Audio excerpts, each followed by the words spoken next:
Hello, everybody. Welcome to the Spine and Rehab Specialist podcast. We've had a number of episodes now, so if you want anything to know about physical therapy, about El Paso, about UTEP, please look at some of our previous podcasts. Today, I have with me AJ Hotckins. AJ, welcome to my podcast. Thank you for the platform. I appreciate you. How are you doing? I'm doing excellent. How about yourself? I'm doing good.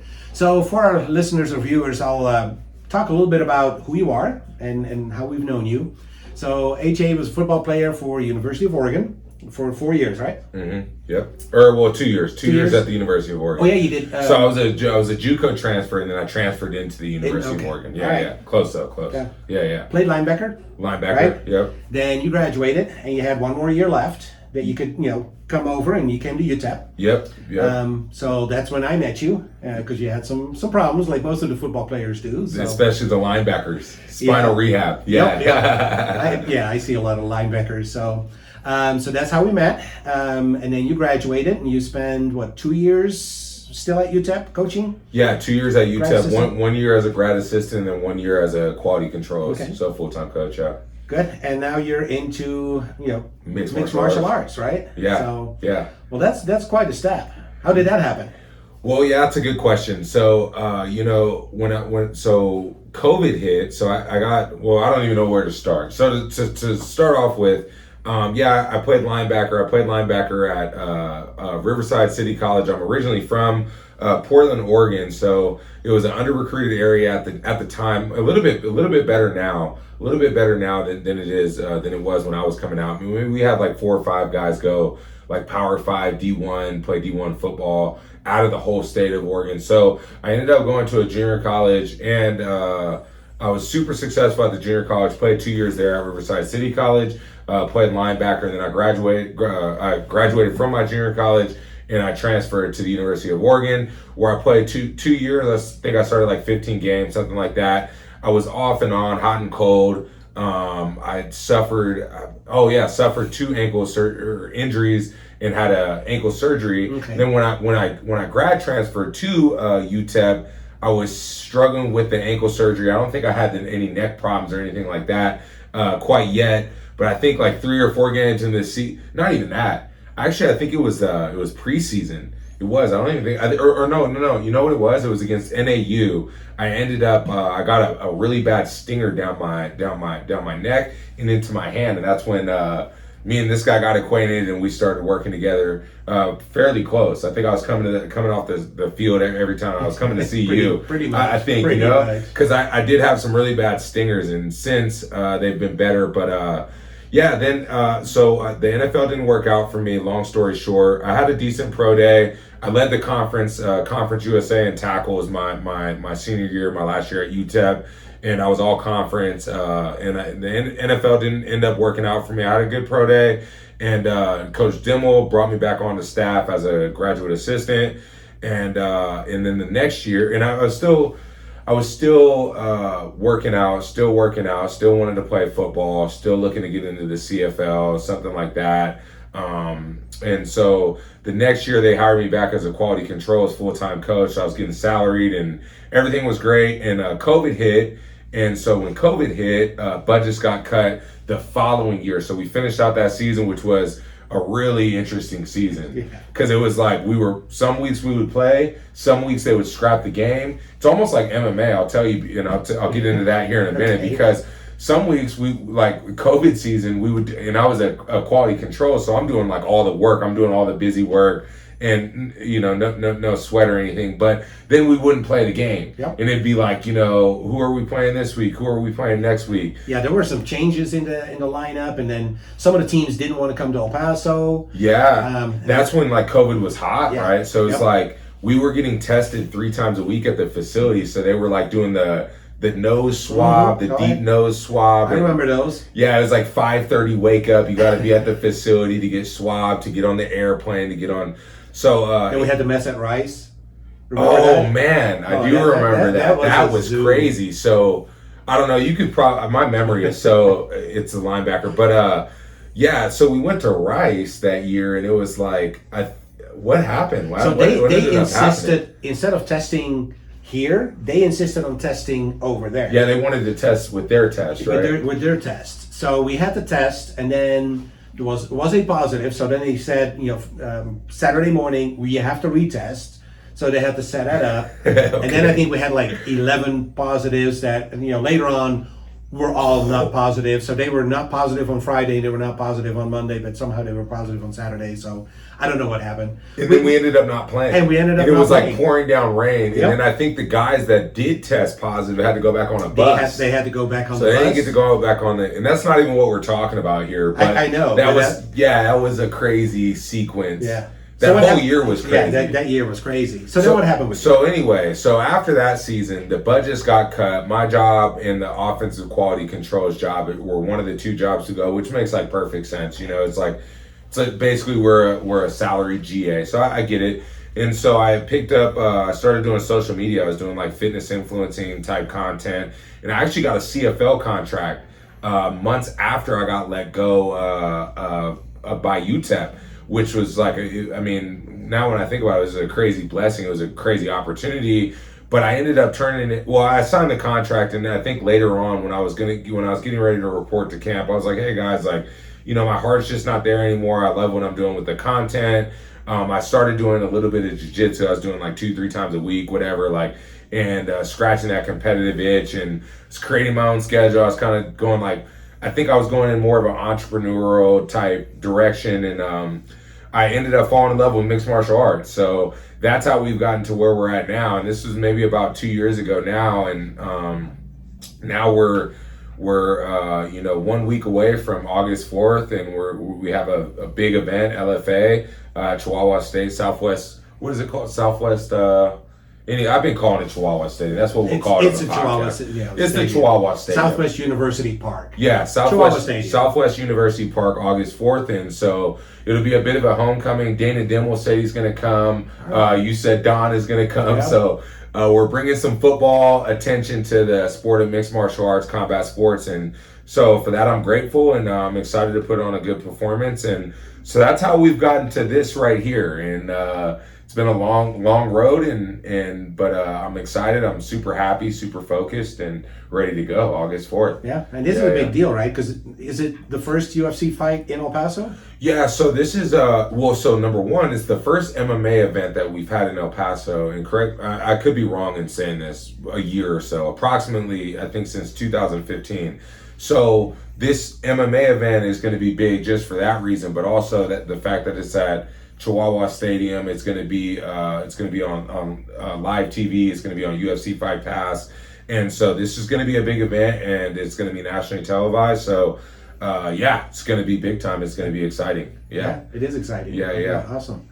So, tell us a little bit more about your path into, jiu-jitsu, MMA, and then now this fight. Yeah. So, like I said, 2 years ago, and I've only really been training about 2 years now. But 2 years ago, I started to dabble into some jiu-jitsu, and I was training jiu-jitsu. I was training maybe a little bit of MMA here and there, maybe a little bit of striking, like some stand-up stuff. And, I just didn't fully commit to like what I wanted to do. I didn't really know what I wanted to do, to be quite honest. I was making my own money. I was excited about that. And I was kind of in both worlds where I was like, man, I'd love to just do mixed martial arts in general full time. And then I was like, well, I don't know. And, I love what I'm doing here. But, as time continued and as I continued to train, I started to compete in jiu-jitsu. So I started maybe the last 365 days, I started to compete really heavily in jiu-jitsu. And I started to just fall in love with competing again. And I think it's the best way to reach the highest version of yourself, because when you're getting ready for competition, you have to live right, train right, eat right, everything goes into that one day, which for me right now is August 4th. And so started to fall in love with competing again, started taking the training more serious because of the competition, started to train 2-3 times a day, and now we're here, we're right back to being an athlete again, and it feels great. I think this is what I'm destined to do. And so, that's how I got into mixed martial arts. So maybe 5 months, I think about 4 or 5 months ago now, I took my first MMA fight my first like, which is everything, is jiu-jitsu, boxing, kickboxing, it's the cage fighting, right? So I took my first fight, and then I took another fight right after that, maybe a month and a half after that in May. And then I just got back from LA and took a boxing fight. And then now we're right back here in El Paso, August 4th, and we're getting ready to take another mixed martial arts fight. And so just staying actively competitive and competing whenever I get the opportunity to, you know, so taking all the opportunities. And going back to what I was saying earlier, is it's kind of like COVID, because in MMA, you know, guys will pull out of fights, guys will sign the contract and then something will happen. Sometimes guys do really get hurt. Some guys just don't want to fight anymore, or whatever the case may be. And so it's going back to the COVID year. It's like, you just got to stay ready, you know? So I've had 3 opponents in the last 3 days, and I've signed a contract, and it looks like we're all good to go for August 4th. So that's all good news. And we have a super game opponent. He's 3-0. He has 3 knockouts, and I'm excited. I'm excited for that. I'm excited for the challenge, and I'm excited to go out there and perform, and just happy that we have an opponent. But going back to what I was saying about the COVID, it's like, it was like that, where it's like, you know, we go all the way out to Rice, and then Rice is like, we're not playing you guys, you know? So it's kind of reminiscent of that. And but yeah, just being grateful and grounded, and just staying ready, always staying ready. It's a little bit different because I'm cutting weight. So it's like, I got to keep cutting weight. Even if I don't have an opponent, because I got to be on weight for the day of, just in case, you know. So just being a true pro, and I'm excited to go out there and showcase my abilities. So it's got to be hard, though, to not really know who you're preparing for, right? Yeah, but you know, it's like, so yes, it is hard, but you know, it's adversity. I think adversity is a blessing, but it is hard. But also, when you look at like my sports background, is like, you know, when I played at UTEP, we play UNLV. It doesn't matter who their running back is. Say they have some 300-pound dude that runs a 4.5. You know, that's going to be the running back for the day. It's not like I can pull out and say, hey, actually, I don't like this matchup anymore. I can't do it. I'm not going to fight. I'm not going to go out there and tackle this guy. You know, you show up, and whoever's out there is who you compete against. And so I try to take that mentality into combat sports, because I think that a lot of times in combat sports, guys, they train, they're like, oh, I like this opponent, I have a good opponent, this is a good matchup for me. And yeah, there's a lot of that. I agree with that, and that's why you know, I get that. But for me, it's like, you know, whoever they put in front of me, is I'm gonna show up, I'm gonna get the experience, and I'm gonna go out there and do my best, you know, to be quite honest with you. So for me, nothing changes, and I continue to just develop my skill set everywhere. So, you know, I like all matchups at this level. And so, yeah, I'm excited to go out there and just be free. As long as you get to fight, right? As long as I get to fight, man. As long as I get to fight, I'm happy. You know, I'm happy, and everything's worth it. So tell me a little bit about the difference in like your preparation for football versus, you know, MMA, as far as like training and nutrition, and like how big is that difference?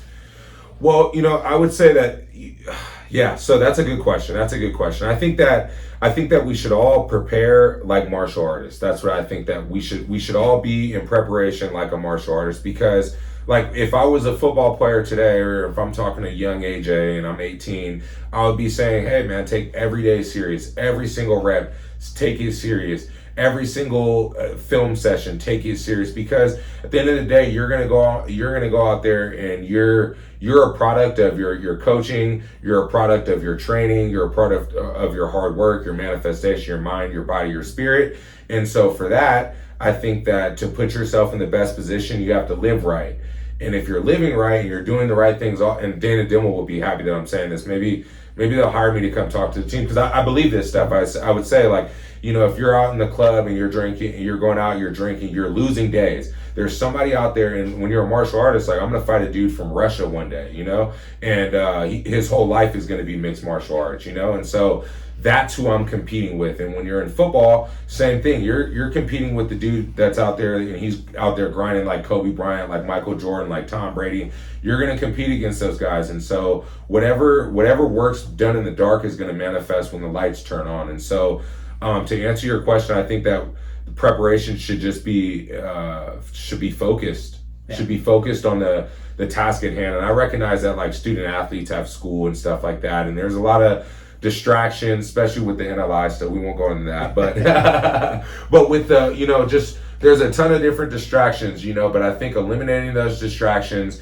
and just focusing on the task at hand and going out there and getting the job done is, I think, what the best athletes do in the world. You read any book, any documentary about any great athlete, and that's what they say. Whether that be basketball, golf, baseball, soccer, football, MMA, boxing. I think the better prepared athlete is typically the one that goes out there and is able to get the job done. So. Sounds like you're saying that all the football players should probably take a year of MMA fighting. They should. At least have that attitude and then go on the football field. Well, yeah, it's funny because I always tell, especially like young kids, I'm like, go and learn, go wrestle. Just go wrestle. It doesn't even have to be MMA. Just go and test your ego, because when you're getting out wrestled, you're getting submitted. Aaron will tell you, like, he trains at 10 Planet Jiu-Jitsu with me, and like, it's like the healthiest thing that you can do for your ego. You get used to losing, and I know, just speaking for myself, when I was a football player, I wasn't used to losing. I wasn't used to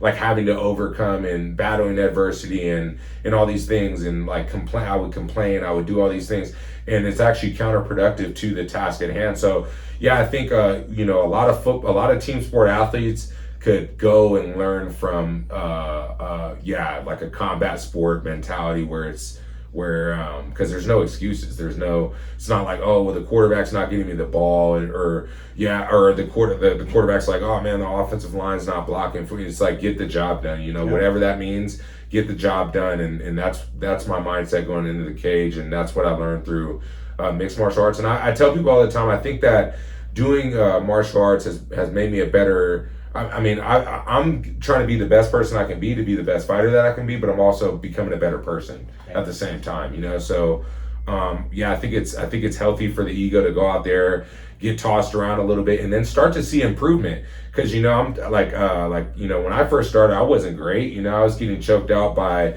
girls, by kids. I'm not joking. This is true. I was getting choked out by. He interviewed one the other day, the last series that we did. Andrea, she's a teammate of mine, and she used to choke me out all the time. She used to out wrestle me, and she's 130 pounds, So when you go in there and you experience that, it makes it you get comfortable.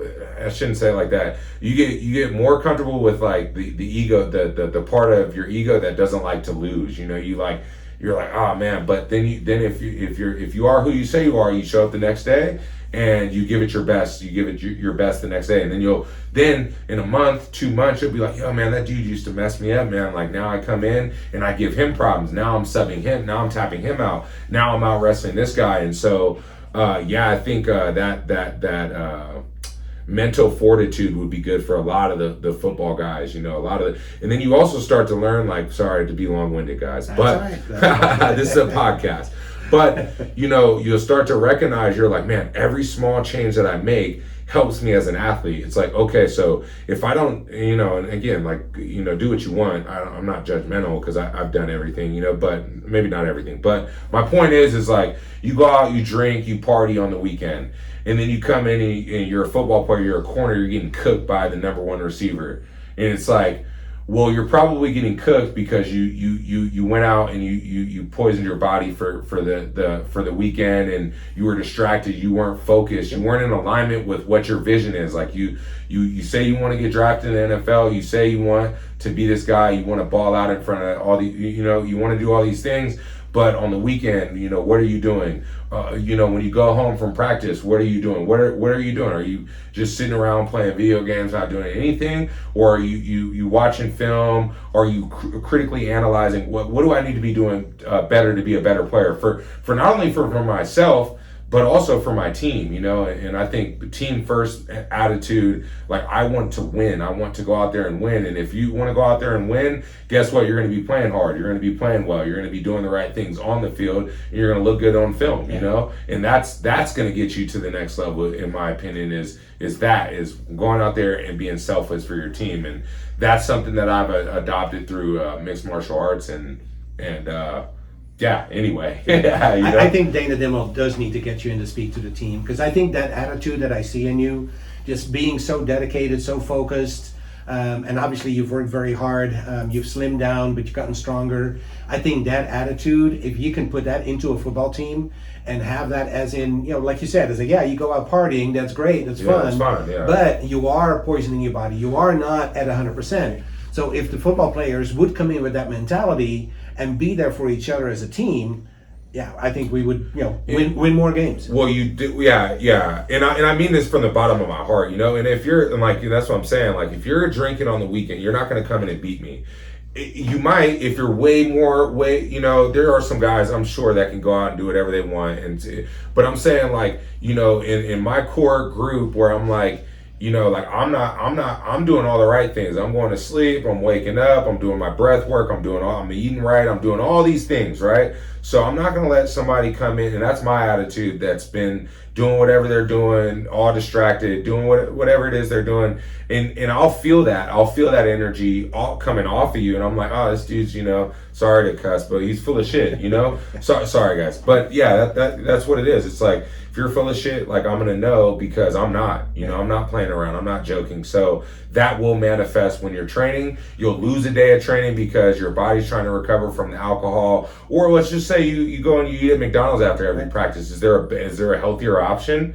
Yes, number one. And then number two is why are you not seeking that? You should be constantly seeking evolution within yourself, not only as an athlete, but just as a human being as well, and that's honestly what I would tell the UTEP guys. It's like, if you come, if you come to practice and you're not ready to practice, I'm going to be ready to practice. I guarantee that. Every time I'm going to be ready to practice. And this isn't even who I was when I was at UTEP, and people did think if you ask Coach Dimmel, he'd be like, oh yeah, man, AJ was a good guy, man, he worked hard and stuff. And I think now I've taken like 3 steps, 4 steps since then, because I realize, what it does take to get to the next level and reach. And it's not even about going to the next level. It's really about maximizing your human potential for yourself, for yourself. Even in what you do, it's like, are you better at your job when you went out and you partied all night, or are you better at your job when you went to sleep at 10? Yeah, exactly. Everybody's better at their job when they went to sleep at 10. That's just the reality. And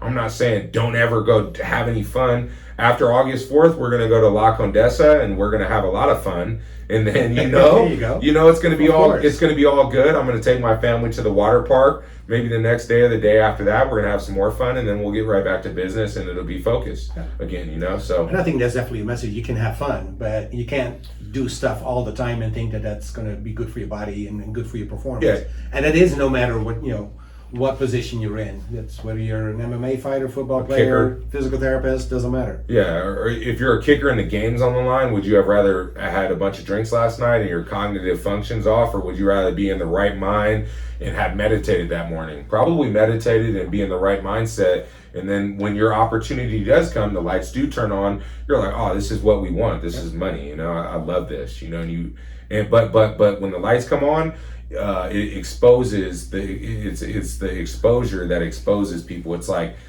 oh, now that there's the lights are on, there's exposure. It's like, now we get to see what's been happening when the lights are off. And you hear great fighter Muhammad Ali, all these guys talk about these things, and it's so true. And maybe I didn't believe it or something when I was a football player. I don't know. Maybe I was working hard because I wanted the coaches, my teammates, maybe to see that I'm working hard, which that's all good too. But really, the hard work should be like, because I want my team to win, and when the lights turn on, I want to be impressive. I want people to look to me for strength. I always say, like, when we're training, like I'll tell my teammates, like, no signs of weakness, no nothing.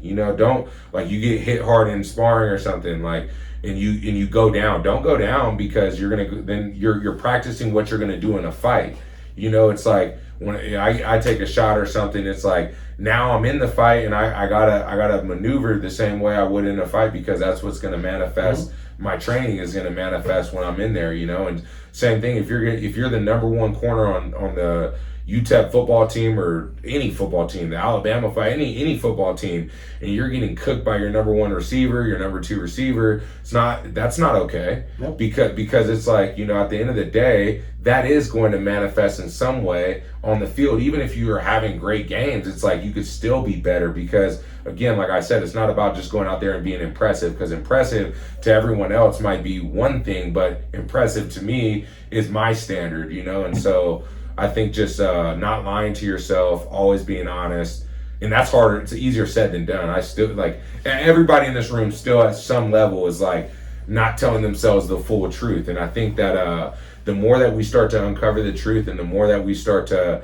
really self-discover, the better we all are at just being humans and just living a human experience in this life, and so I guess that would be my message for the UTEP football team. And coming from me, it's what are they going to say to me? I'm probably in better shape than everybody, or at least that's what I think. Probably. That's what I think. And I would tell them, yeah, man, if you eat McDonald's and you go out and drink alcohol and you do all these things, you're going to come and you want to compete with me, it's going to be a problem for you because, I'm not doing those things and you are, and so, yeah, it's just the truth, maybe when it's coming from a coach, it's but when it's coming from a younger, somebody in your peer group, it's yeah, I've lived the life that you guys have lived as well. Yeah, I went out and partied. Yeah, we went out and dealt with distractions as well. But here's my message to you now, because I'm looking at it now, and these are the things that I see, So, and I think all the UTEP football players, have the dreams of making it big at the next level, right? Yeah, I think they should too. Yeah, absolutely. Yeah, why not? Yeah. But also,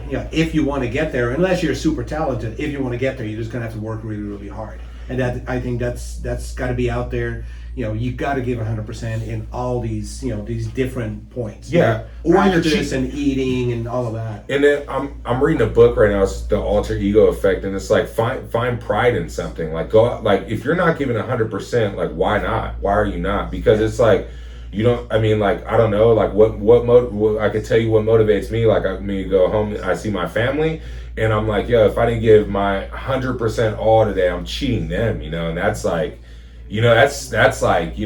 if it's your mom, if it's your dad, if it's your uncle, if it's your country, I'm a proud American.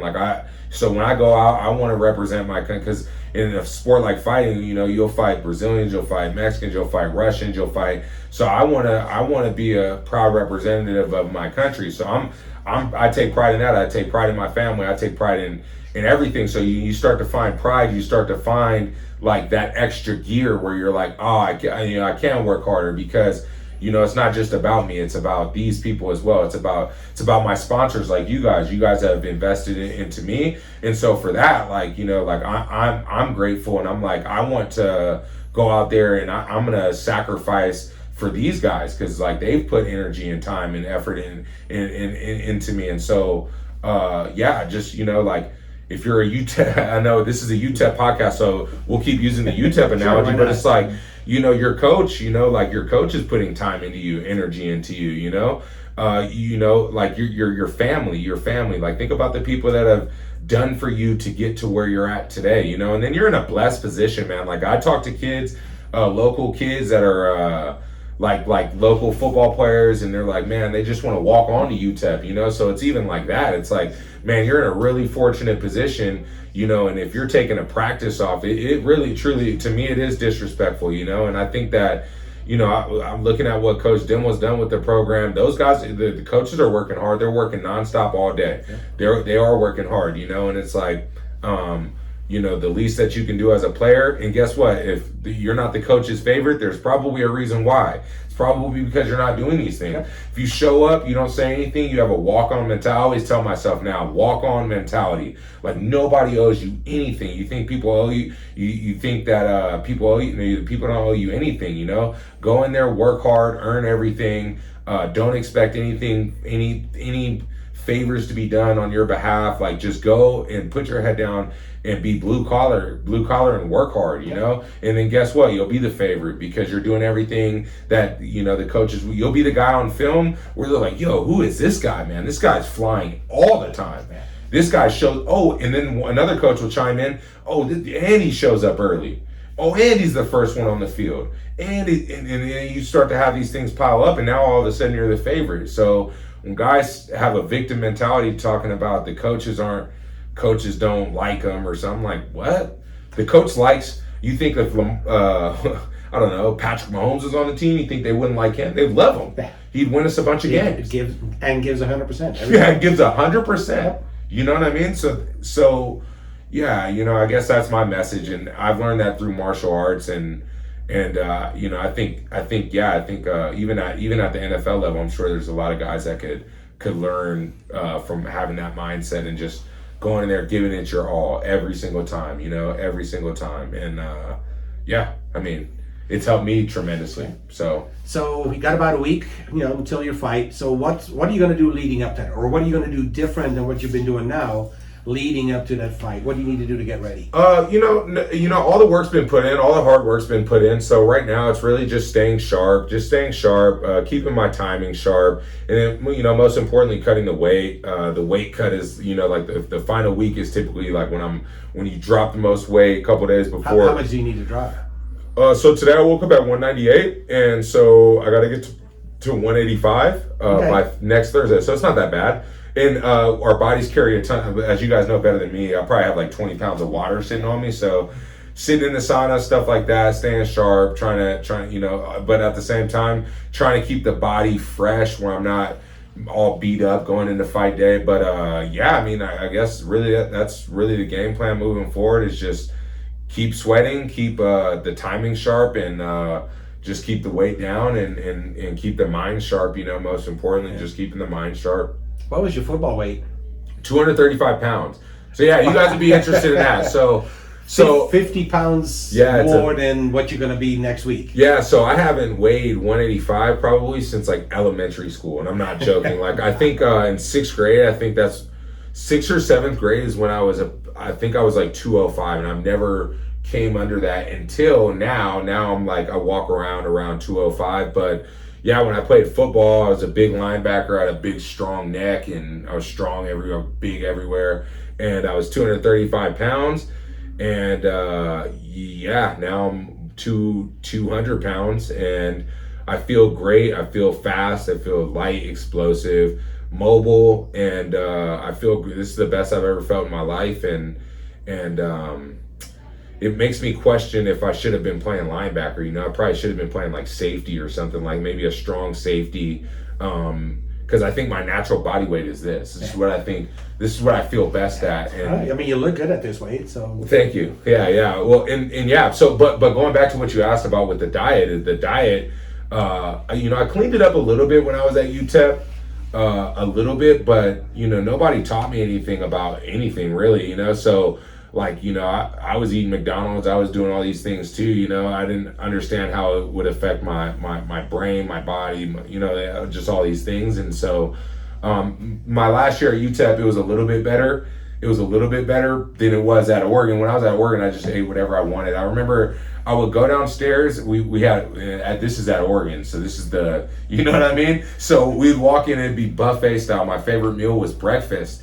And so I would get this is right before practice, like 6 a.m. I would get like a waffle, 2 waffles, pour like cinnamon sugar, bunch of syrup, bacon, eggs, a sausage, apple juice. This is right before practice. Now I barely eat. I like fast usually. I usually fast till 2 p.m. and then I'll eat from like 2 to 10, But so this is just, to even hear me saying this out loud is crazy now. But yeah, that's why I was 235, and then we would just lift a bunch of heavy, strong weights, And so, yeah, my regimen's changed dramatically. Going back to your question, I guess answering it from more of a like body standpoint. Yeah, so my exercise, maybe I strength train twice a week, if that. Usually one's conditioning, usually one's strength, and then I train martial arts usually twice a day. So it'd be like jiu-jitsu, MMA sparring, maybe kickboxing, wrestling. I'll wrestle on set,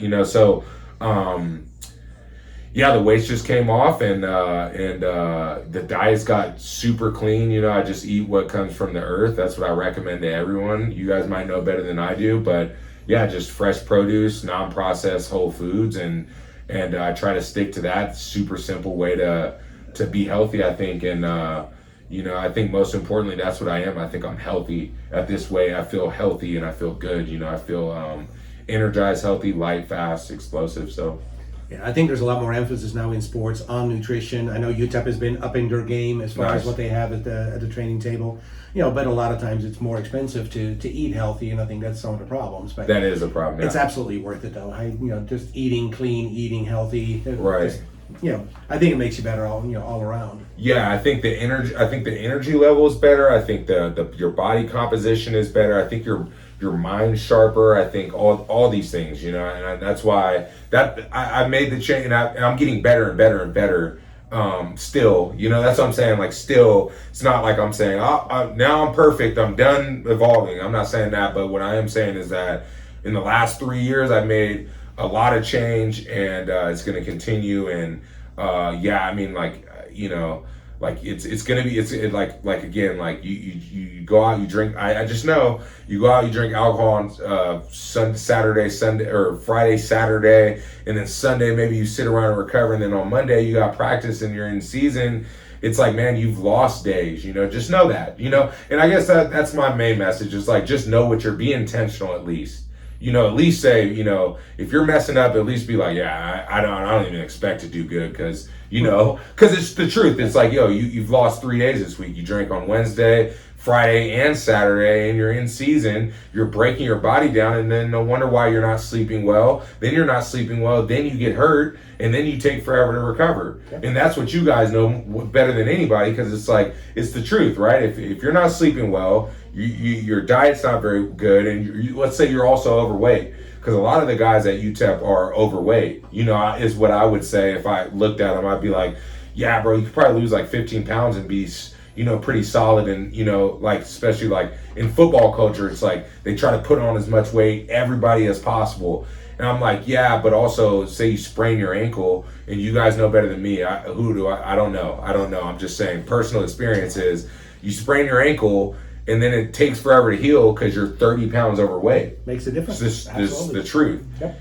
And then you and then you're like, oh man, I sprained my ankle. So then other habits after that start to affect the recovery process. So again, man, yeah, I don't know. I feel like I'm preaching here, and who am I to preach? I'm far from perfect. Hopefully to our audience, right? Well, yeah. And I think even if you're not a UTEP football player, even if you're just a regular, have a regular job. And that's why, like, I love what you guys do, because this is the truth. Like, I think everyone should be body aware. They should come in. They should get PT work done. They should know what's going on with their body. And I think that they should strive to be healthier, because on the other side of it is a better life, I think, is what I think, And we always try to educate our patients on that. So next Friday is the fight, right? August 4th. What time is the fight at? What time does the whole thing start? I think the event starts at 7. At 7? Again, I'm the wrong guy to ask. Yeah. Whatever time they show, I'm like, I'm still like a football player. Like, it's like, football, everything's handled. They're like, hey, be at the buses at 3:30. You get to the bus at 3:15. You're early. Everything. Put your headphones in. It's all good. So. And your strength coaches will tell you when you start stretching. And first group out, second group out. Yeah, absolutely. Exactly. So that's still the same. I'm like, whatever time they say to show up, I'm going to show up and have a cup of coffee and be good to go, ready to go. So we definitely want to invite our audience to show up for the fight, right? For sure. Show some support. This is a big thing, UFC fight. That's actually, televised live. I think this is a big deal for El Paso, obviously a big deal for you. For sure. So we're going to be going for you. Yeah. So go get a win. Okay, absolutely, man. You guys are invited. Everyone's invited. I got tickets for you guys here. Make sure to come check these guys out. These guys are awesome. Like I said, you were my right-hand man at UTEP. I believe everyone should get PT work done. Come in, get healthier, and hope to see everybody at the fight August 4th. We're calling it Chihuahua Stadium, though. That's okay. Yep. Chihuahua Stadium at 7 p.m. We'll drop the link below, so if you guys could purchase tickets through my link, and that way I could get credited for it, and I'd appreciate that. But yeah, man, thank you guys for the podcast and the platform, and so appreciate you guys. Thanks for being here. Yeah, absolutely. All right. Absolutely. Okay, that's it for another episode of the Spine and Rehab Specialist Podcast.